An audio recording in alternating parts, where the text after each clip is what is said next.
Shalom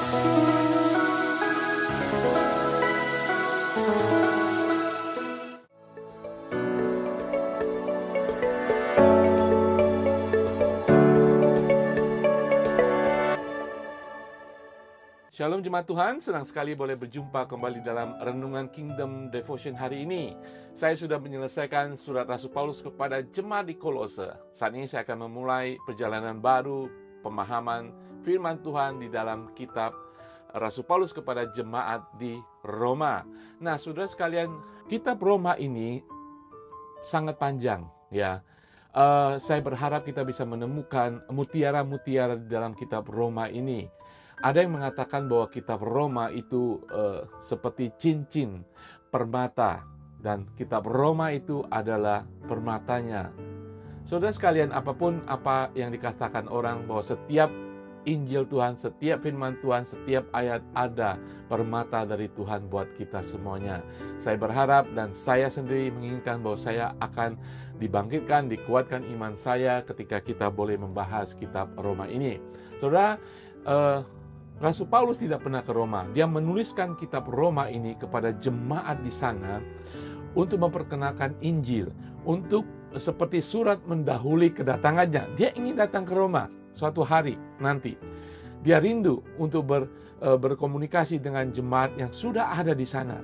Rupanya menurut para scholar bahwa jemaat Tuhan di Roma sudah terbentuk dari orang-orang yang dulu pernah datang ke Yerusalem, yang mengalami pencurahan Roh Kudus yang pertama, hari Pentakosta yang pertama, dan kemudian mereka kembali, mereka bertobat, mereka kembali ke kota Roma, dan mereka bersekutu dan menjadi pengikut-pengikut Kristus atau gereja Tuhan di sana. Disinilah Rasul Paulus ingin mengunjungi Roma sebelum dia ingin ke Spanyol, dan dia mempresentasikan tulisannya, kitab Roma.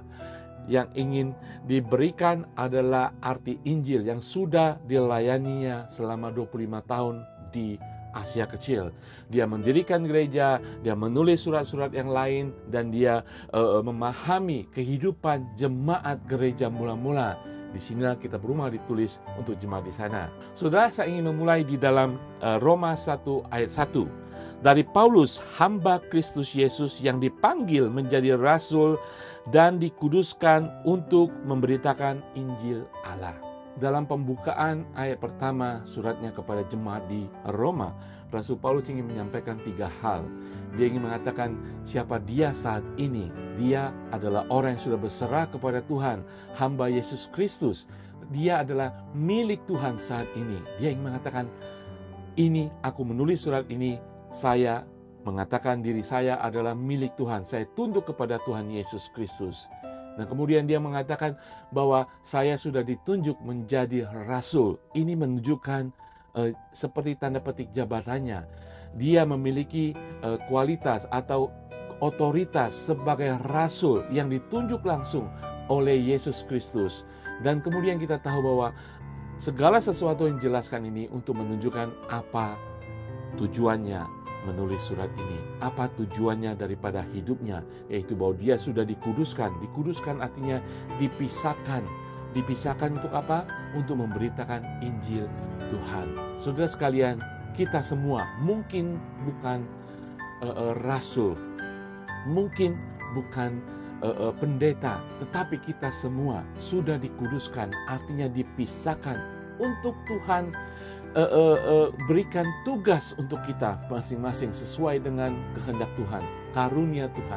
Karena setiap kita menerima karunia roh untuk kita pakai sesuai dengan kehendak Tuhan. Saudara dan saya, kita sudah dikuduskan, dipisahkan untuk tugas yang Tuhan berikan kepada kita. Nah, saudara, untuk itu kita harus tahu, kita berada di bawah otoritas Tuhan. Kita memiliki otoritas Tuhan, dan kita harus berserah total kepada Tuhan. Di dalam 1 Petrus pasal kedua ayat 9 mengatakan, tetapi kamulah bangsa yang terpilih, imamat yang rajani, bangsa yang kudus, umat kepunyaan Allah sendiri, supaya kamu memberitakan perbuatan-perbuatan yang besar dari Dia yang telah memanggil kamu keluar dari kegelapan kepada terangnya yang ajaib.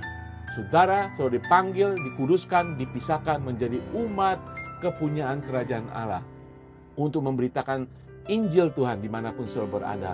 Itulah kehidupan Rasul Paulus dan kehidupan setiap orang-orang percaya.